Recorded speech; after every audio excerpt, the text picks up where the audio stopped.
தமிழ்நாட்டில் நாளை 23 மாவட்டங்களில் பலத்த மழைக்கு வாய்ப்பு. காவிரி டெல்டா மாவட்டங்களில் மிக பலத்த மழைக்கான ஆரஞ்ச் அலர்ட் எச்சரிக்கை.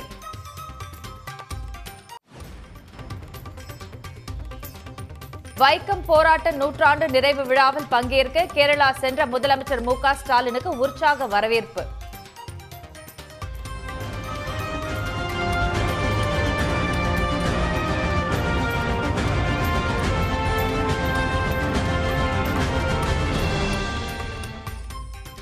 தமிழ்நாடு கேரளா மாநிலங்கள் இணைந்து கொண்டாடுவது சமூக நீதி பயணத்தின் முத்தான தருணம் என்று பெருமிதம்.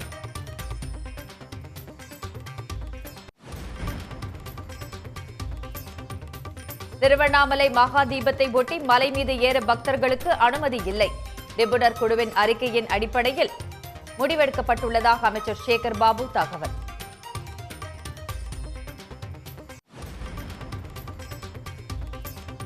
தங்கம் விலை சவரனுக்கு 640 ரூபாய் உயர்வு. 2 நாட்களில் சவரனுக்கு 1240 ரூபாய் உயர்ந்து 58,280 ரூபாய்க்கு விற்பனை.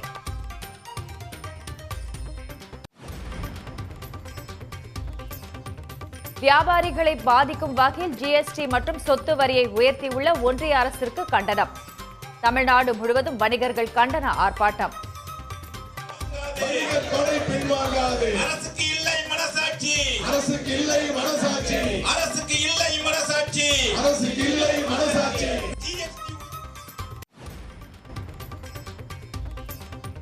வாணியம்பாடியில் மூட்டை தூக்கும் தொழிலாளிக்கு வந்த 2,22,00,000 ரூபாய் ஜிஎஸ்டி வரி நிலுவை நோட்டீஸால் அதிர்ச்சி.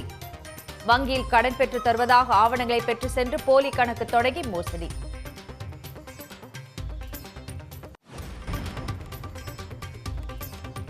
கொடைக்கானல் குணா குகையில் குவியும் சுற்றுலா பயணிகள். குணா பட பாடலை பாடி சுற்றுலா பயணிகள் உற்சாகம்.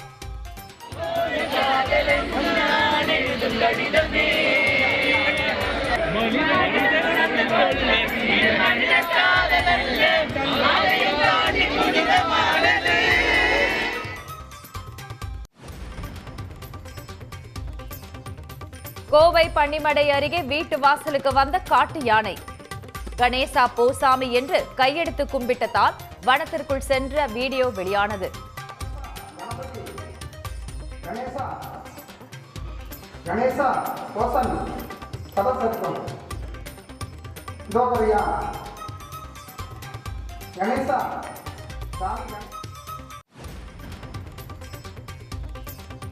கிருஷ்ணகிரி அருகே குல்நகர் பகுதியில் சிறுத்தை நடமாட்டம் உறுதி. பொதுமக்கள் விழிப்புடன் இருக்குமாறு வனத்துறை எச்சரிக்கை.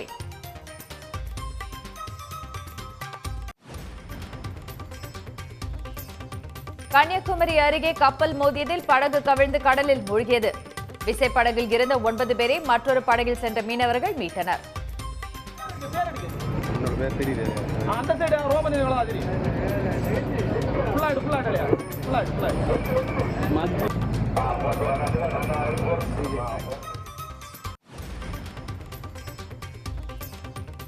மாநிலங்களவை தலைவருக்கு எதிரான நம்பிக்கையில்லா தீர்மானத்தை விவாதிக்க வலியுறுத்தல். எதிர்க்கட்சிகளின் தொடர் முழக்கத்தால் நாடாளுமன்ற இரு அவைகளும் முடக்கம்.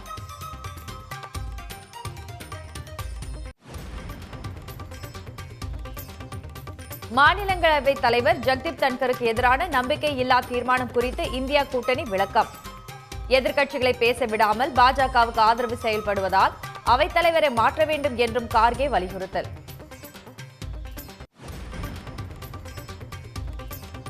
பெங்களூரில் மனைவி டார்ச்சரால் தற்கொலை செய்து கொண்ட மென் பொறியாளர். மனைவி மாமியார் மீது வழக்கு பதிவு செய்து கர்நாடக போலீசார் விசாரணை. இனி செய்திகளை விரிவாக பார்க்கலாம். வங்கக்கடலில் நிலவும் ஆழ்ந்த காற்றழுத்த தாழ்வு பகுதி காரணமாக தமிழ்நாட்டில் அடுத்த 3 நாட்களில் கனமழை முதல் மிக கனமழை பெய்யக்கூடும் என சென்னை வானிலை ஆய்வு மையம் எச்சரித்துள்ளது.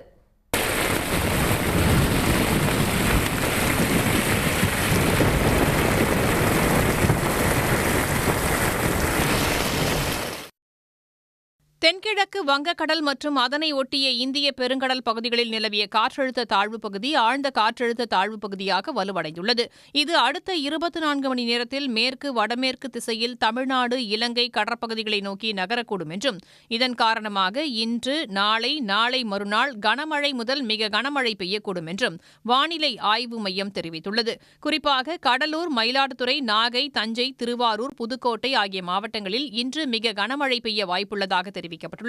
மேலும் சிவகங்கை, ராமநாதபுரம், திருச்சி, பெரம்பலூர், அரியலூர், கள்ளக்குறிச்சி, விழுப்புரம், செங்கல்பட்டு, காஞ்சிபுரம், சென்னை, திருவள்ளூர் மாவட்டங்களின் ஓரிரு இடங்களில் இன்று கனமழை பெய்ய வாய்ப்புள்ளதாகவும் கணிக்கப்பட்டுள்ளது. சென்னை மற்றும் புறநகர் பகுதிகளில் ஓரிரு இடங்களில் இடி மின்னலுடன் மிதமான மழை பெய்யக்கூடும் என்றும் வானிலை ஆய்வு மையம் கூறியுள்ளது. கேரள மாநிலம் வைக்கத்தில் தமிழ்நாடு அரசால் புனரமைக்கப்பட்டுள்ள பெரியார் நினைவகத்தை முதலமைச்சர் மு க ஸ்டாலின் நாளை திறந்து வைக்க உள்ளார்.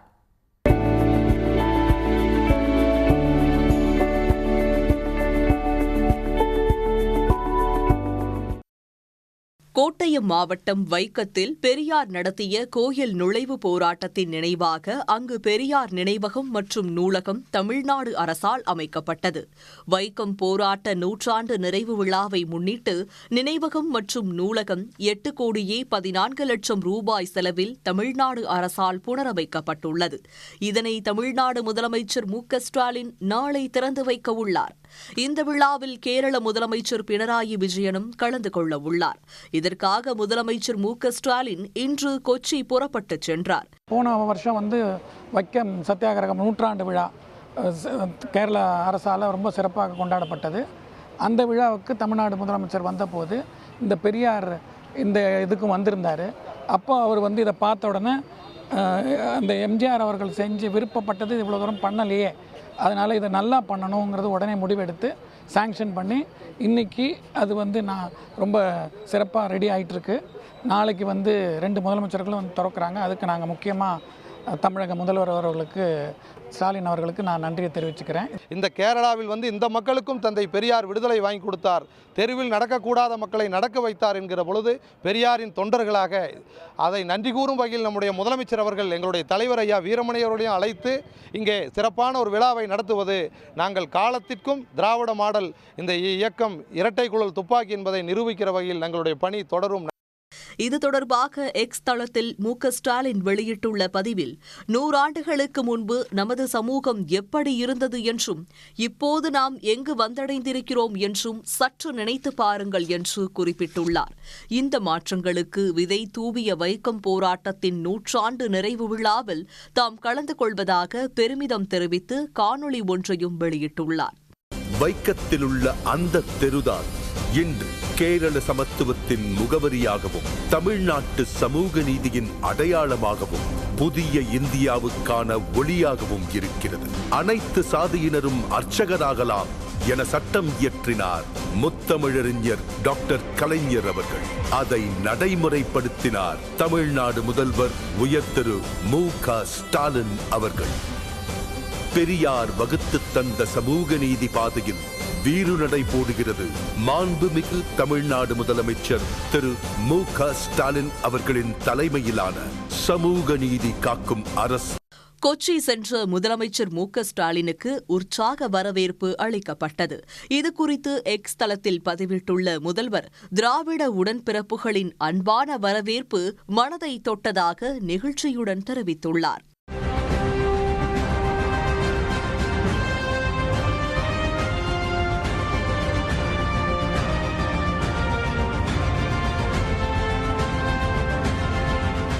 வைக்கம் நூற்றாண்டு நிறைவு விழாவை தமிழ்நாடு, கேரள மாநிலங்கள் இணைந்து கொண்டாடுவது சமூக நீதி பயணத்தின் முத்தான தருணம் என்றும் அந்த காணொளியில் பெருமிதம் தெரிவிக்கப்பட்டுள்ளது. இந்த விழாவில் திராவிடர் கழக தலைவர் கி வீரமணி, அமைச்சர்கள் துரைமுருகன், ஏவ வேலு, சாமிநாதன் உள்ளிட்டோர் தமிழ்நாடு சார்பாக கலந்து கொள்ள உள்ளனர். கார்த்திகை தீபத்திற்கு திருவண்ணாமலையில் மலை ஏறுவதற்கு பக்தர்களுக்கு அனுமதி இல்லை என்று அமைச்சர் சேகர் பாபு தெரிவித்துள்ளார். சென்னையில் செய்தியாளர்களிடம் பேசிய அவர், மலைச்சரிவிற்கு பின் அதிகமானோர் மலையேறக்கூடாது என வல்லுநர் குழு அறிக்கை தந்துள்ளதாக தெரிவித்தார். திருவண்ணாமலை அண்ணாமலையார் கோயிலில் கார்த்திகை தீபத் திருவிழா களை கட்டியுள்ளது. நாளை மறுநாள் அதிகாலை 4 மணிக்கு கோயில் கருவறை முன்பு பரணி தீபமும், அன்று மாலை கோயில் பின்புறம் உள்ள 2668 அடி உயரம் கொண்ட தீபமலையின் மீது மகா தீபமும் ஏற்றப்பட உள்ளது. இதற்காக கோயில் நிர்வாகம் மற்றும் மாவட்ட நிர்வாகம் சார்பில் மும்முரமாக ஏற்பாடுகளும் நடைபெற்று வருகின்றன. பக்தர்களின் பாதுகாப்பிற்காக வடக்கு மண்டல ஐஜி அஸ்ராகார் தலைமையில் 5 டிஐஜிக்கள், 43 எஸ்பிக்கள் உள்ளிட்ட 15,000 போலீசார் கோயில், மாடவீதிகள், கிரிவல பாதை உள்ளிட்ட அனைத்து இடங்களிலும் பாதுகாப்பு பணிகளில் ஈடுபட்டு வருகின்றனர். பக்தர்களின் வசதிக்காக 25 தற்காலிக பேருந்து நிலையங்கள், 116 இடங்களில் கார் பார்க்கிங் வசதிகளும் செய்யப்பட்டுள்ளன. மாவட்ட நிர்வாகத்தின் சார்பில் திருவண்ணாமலை நகரம், கிரிவல பாதை உள்ளிட்ட அனைத்து இடங்களிலும் 700 சிசிடிவி கேமராக்கள் பொருத்தப்பட்டு தீவிரமாக கண்காணிக்கப்பட்டு வருகின்றனர். நெடுஞ்சாலைத்துறை சார்பில் கிரிவலப்பாதை முழுக்க சுமார் 1,50,00,000 ரூபாய் மதிப்பீட்டில் 8 இடங்களில் சுத்திகரிக்கப்பட்ட குடிநீர் 24 மணி நேரமும் வழங்கவும் ஏற்பாடுகள் செய்யப்பட்டுள்ளன. போக்குவரத்து துறை சார்பில் தமிழ்நாடு முழுவதும் இருந்து சிறப்பு பேருந்துகள் இயக்கப்படுகின்றன. கும்பகோணம் கோட்டத்தில் இருந்து மட்டும் 850 சிறப்பு பேருந்துகள் இயக்கப்பட உள்ளதாக அறிவிக்கப்பட்டுள்ளது. பேராசிரியர் பிரேமலதா தலைமையில் ஏற்படுத்தப்பட்ட 8 பேர் குழுவினர் 7, 8, 9 ஆகிய 3 நாட்களில் கள ஆய்வை மேற்கொண்டு நேற்றைக்கு அதனுடைய அறிக்கையை சமர்ப்பித்திருக்கின்றார்கள்.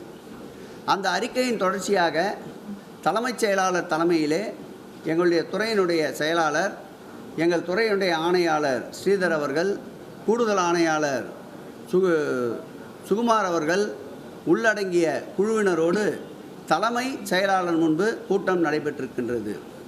அந்த அறிக்கையின் அடிப்படையில் அதிகமான மனிதர்களை மலையின் மீது ஏற்றக்கூடாது என்று ஒரு அறிக்கையில் தெரிவிக்கப்பட்டிருக்கின்றது. ஆகவே இந்த முறை பக்தர்கள் யாரும் மலையின் மீது ஏறுவதற்கு அனுமதி மறுக்கப்பட உள்ளது. அது முறையாக மாவட்ட ஆட்சியர் அதற்குண்டான அறிவிப்பை வெளியிடுவார். மகா தீபத்திற்கு இணையவழி விண்ணப்பதாரர்கள் 1300 பேர், கட்டளை மற்றும் உபயதாரர்கள் 8000 பேர், காவல்துறையினர் 1000 பேர், அனைத்து துறை பணியாளர்கள் 650 பேர் மற்றும் ஊடகத்தினர் 200 பேர் என மொத்தம் 11,150 பேர் மட்டுமே மலை மீது அனுமதிக்கப்படுவார்கள் என்றும் அமைச்சர் சேகர் பாபு குறிப்பிட்டார்.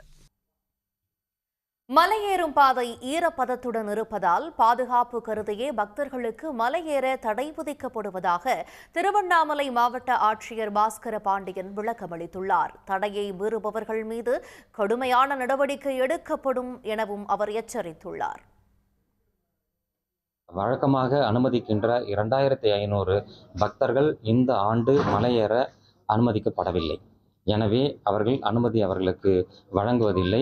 அது மட்டுமின்றி தொடர்ந்து மக்களுக்கு அந்த மலையேறுவதற்காக அண்ணாமலையார் கோவிலினுடைய உச்சியில் தீபத்தை ஏற்றுவதற்காக திருக்கோவில் மூலமாக செல்கின்ற பணியாளர்கள், அதுவும் ஒரு கட்டுப்பாட்டுடன் தேவைப்படுகின்ற எண்ணிக்கையில் அவர்களை நாம் மலையேற அனுமதிக்கின்றோம். அவர்களுக்கு தேவையான பாதுகாப்புக்காக மருத்துவர்கள் மற்றும் தீயணைப்பு வீரர்கள், காவல்துறையினர் ஆகியோர், வனத்துறையினர் ஆகியோர் அங்கு அவர்களுடன் செல்வார்கள். தீபம் ஏற்றுகின்ற பாதைகளானது கொஞ்சம் மண் சரிவு அதிகமாக ஏற்பட்டிருக்கின்ற காரணத்தால் 2 பாதைகள் இருக்கின்றது. அதில் ஒரு பாதை உறுதியாக இருக்கின்ற காரணத்தால் அந்த பாதையில் அவர்கள் அனுமதிக்கப்படுவார்கள். எனவே இந்த ஆண்டு பக்தர்கள் சுற்றி இருக்கின்ற எந்த பகுதிகளிலும் மலையின் மீது ஏற வேண்டாம் என அவர்களுக்கு எச்சரிக்கை விடுக்கப்படுகின்றது. அது மட்டுமின்றி தேவைப்படுகின்ற இடங்களில் காவல்துறையினர், வனத்துறையினர் ஆகியோர் அவர்களுக்கு பாதுகாப்பு வசதிகளை செய்வார்கள். எவரும் மலையேற வேண்டாம் என அன்புடன் கேட்டுக்கொள்கின்றேன். வாடகை கட்டடங்களுக்கான 18% ஜிஎஸ்டியை திரும்பப் பெற வலியுறுத்தி தமிழ்நாடு முழுவதும் வணிகர் சங்கங்களின் பேரமைப்பு மற்றும் பல்வேறு சங்கங்கள் சார்பில் போராட்டம் நடைபெற்றது. சென்னை வள்ளுவர் கோட்டத்தில் தமிழ்நாடு வணிகர் சங்கங்களின் பேரமைப்பு தலைவர் விக்ரமராஜா தலைமையில் வணிகர்கள் ஆர்ப்பாட்டத்தில் கலந்து கொண்டனர். அப்போது உள்நாட்டு வணிகத்தை சுரண்டும் ஆன்லைன் வர்த்தகத்தை தடை செய்ய கோரி அவர்கள் முழக்கங்கள் எழுப்பினர். போடாதே வரி போடாதே, புதிதாய் வரிகளை போடாதே, வரியை குறைக்க ஆர்ப்பாட்டம், வரியை குறைக்க ஆர்ப்பாட்டம். வாடகை கட்டிடத்திற்கு 18 வரை ஜிஎஸ்டி சதவீதத்தை உடனடியாக திரும்ப பெற வேண்டும் என்ற வலியுறுத்தியும், மாநில அரசு கட்டிட வரிக்கு 6% திரும்ப பெற வேண்டும் என்று வலியுறுத்தியும், இன்று வியாபாரிகளுக்கு போடுகின்ற குப்பை வரி, மாநகராட்சியினுடைய லைசன்ஸ் உரிமை கட்டணம் உயர்வு, இதையெல்லாம் திரும்ப பெற்று முத்தமிழறிஞர் கலைஞர் அவர்கள் 1 மணி வரிக்காக ஒழுங்கு கூட்டம் போட்டு அதிலே முடிவெடுக்கப்பட்டது போன்று இந்த அரசினுடைய முதலமைச்சர் மாண்புமிகு தளபதி அண்ணன் மு.க. ஸ்டாலின் அவர்கள் அந்த முடிவெடுக்கப்பட்டு வியாபாரிகளுடைய மனநிலையை போக்கி புரிந்து கொண்டு அனைத்து வரிகளையும் குறைக்கப்பட வேண்டும். திருச்சியில் போராட்டத்தில் ஈடுபட்ட வணிகர்கள் திடீரென சாலை மறியலிலும் ஈடுபட்டதால் பரபரப்பு நிலவியது.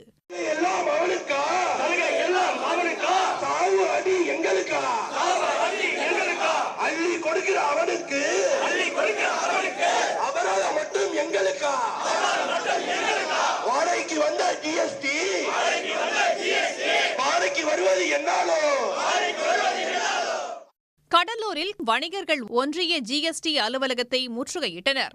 நசுக்காதே நசுக்காதே வணிகர்கள் வாழ்வை நசுக்காதே, கூட்டாதே கூட்டாதே சொத்து வரியை கூட்டாதே, திணிக்காதே திணிக்காதே வணிகர்கள் மீது வரியை திணிக்காதே. கோவை வட்டாட்சியர் அலுவலகம் முன்பு திரண்ட வணிகர்கள் 18% ஜிஎஸ்டி வரி விதிப்பை திரும்ப பெற வலியுறுத்தினர். உதகை தபால் நிலையம் முன்பு நடைபெற்ற ஆர்ப்பாட்டத்தில் நூற்றுக்கணக்கான வணிகர்கள் கலந்து கொண்டு ஒன்றிய அரசுக்கு எதிராக முழக்கம் எழுப்பினர். திண்டுக்கல்லில் கருப்பு பேட்ஜ் அணிந்து வணிகர்கள் தங்களது எதிர்ப்பை பதிவு செய்தனர். நாமக்கல் பூங்கா சாலையில் நடைபெற்ற ஆர்ப்பாட்டத்தில் 100க்கும் மேற்பட்டோர் கலந்து கொண்டனர். ஜிஎஸ்டி உயர்வை நீக்காமல் வணிகர் படை பின்வாங்காது, ஜிஎஸ்டி உயர்வை நீக்காமல் வணிகர் படை பின்வாங்காது, அரசுக்கு இல்லை மனசாட்சி.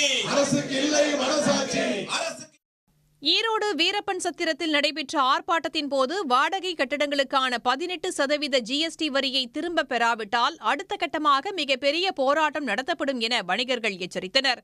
இதேபோல் விழுப்புரம், கள்ளக்குறிச்சி, மயிலாடுதுறை, தஞ்சாவூர் என தமிழ்நாடு முழுவதும் வணிகர்கள் ஆர்ப்பாட்டத்தில் ஈடுபட்டனர்.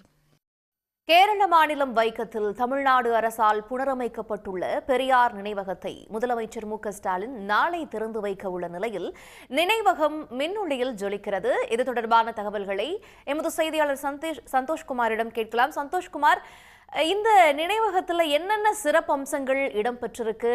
நாளை திறப்பு விழாவின் திட்டம் என்ன? எவ்வளவு பேர் வர இருக்கிறாங்க? விவரங்கள் என்ன? கிட்டத்தட்ட ஒரு 5000 பேர் அமர்ந்து அந்த நிகழ்ச்சியை கண்டுகளிக்கும் விதமாகத்தான் ஒரு பிரம்மாண்டமான ஒரு பந்தல் அமைக்கப்பட்டிருக்கிறது. இந்த பெரிய கவலை அப்படின்னு சொல்லக்கூடிய ஒரு இடத்துல தான் இந்த பெரியாரினுடைய அருங்காட்சியகம் அமைக்கப்பட்டிருக்கிறது. அதே இடத்துல ஒரு பிரம்மாண்டமான ஒரு நூலகமும் அமைக்கப்பட்டிருக்கிறது.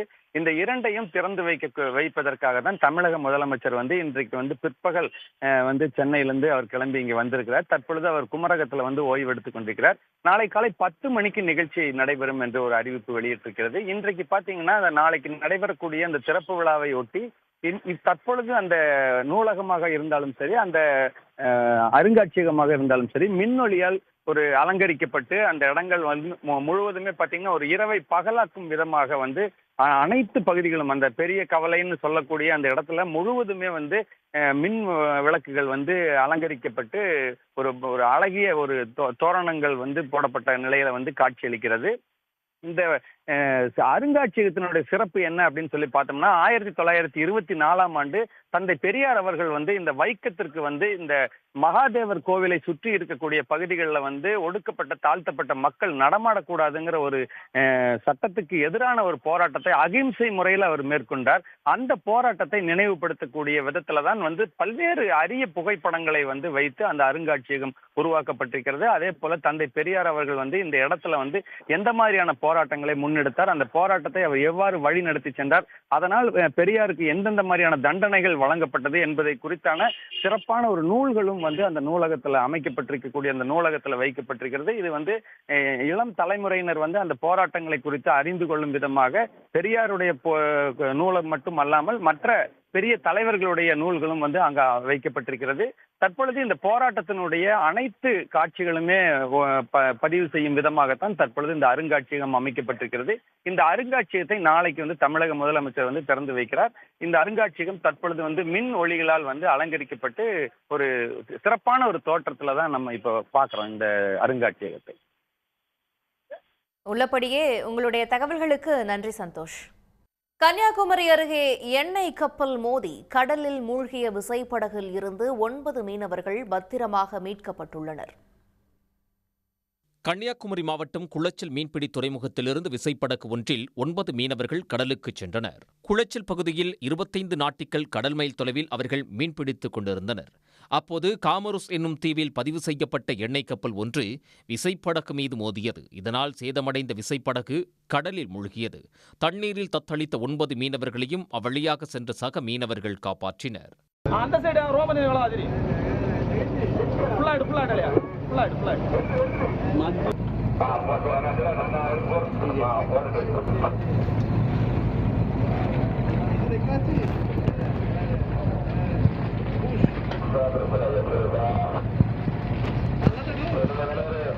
சீட்டு வந்து இடித்த உடனே சீட்டு ரெண்டாக பிளந்துருச்சு. அப்போ தண்ணி அதிகமாக உள்ள வர ஆரம்பிச்சிருச்சு. நாங்கள் எவ்வளோ போராடி பார்த்தோம், தண்ணி எங்களால் அடைக்க முடியலை. அப்புறம் எங்கள் சக மீனவர்கள் எங்கள் பக்கத்தில் இருந்தாங்க. அப்போ எனக்கு உடனே தகவல் கொடுக்க முடியலை. போட்டு இடித்த அந்த போல்ஸில் தகவல் எல்லாமே கட் ஆயிடுச்சு. அப்புறம் கொஞ்சம் லேட்டாக 1 மணி நேரம் லேட்டாக தான் எல்லா மீனவர்களுக்கு நான் தகவல் கொடுத்து அவங்க வரதே கொஞ்சம் லேட் ஆயிடுச்சு. அப்புறம் போட்டு எங்களால் காப்பாற்ற முடியலை. அப்புறம் நாங்கள் எல்லாருமே தண்ணியில் நீஞ்சு போய் தான் எங்கள் போட்டில் எல்லாம் போய் ஏறணும். கடலில் மூழ்கிய விசைப்படகிலிருந்து மீட்கப்பட்ட 9 மீனவர்களையும் சக மீனவர்கள் பத்திரமாக மீட்டு கரைக்கு அழைத்து வந்தனர். கடலில் மூழ்கிய விசைப்படகின் விலை சுமார் 1.5 கோடி ரூபாய் இருக்கும் என்றும் படகை மூழ்கடித்துவிட்டு சென்ற கப்பலை சிறைபிடிக்க நடவடிக்கை எடுக்குமாறு இந்திய கடலோர காவல் படையிடம் புகார் அளிக்கப்பட்டுள்ளதாகவும் விசைப்படகு மீன்பிடி நலச்சங்கம் தெரிவித்துள்ளது. உடனுக்குடன் செய்திகளை தெரிந்து கொள்ள சன் நியூஸ் பெல் ஐகானை கிளிக் பண்ணுங்க.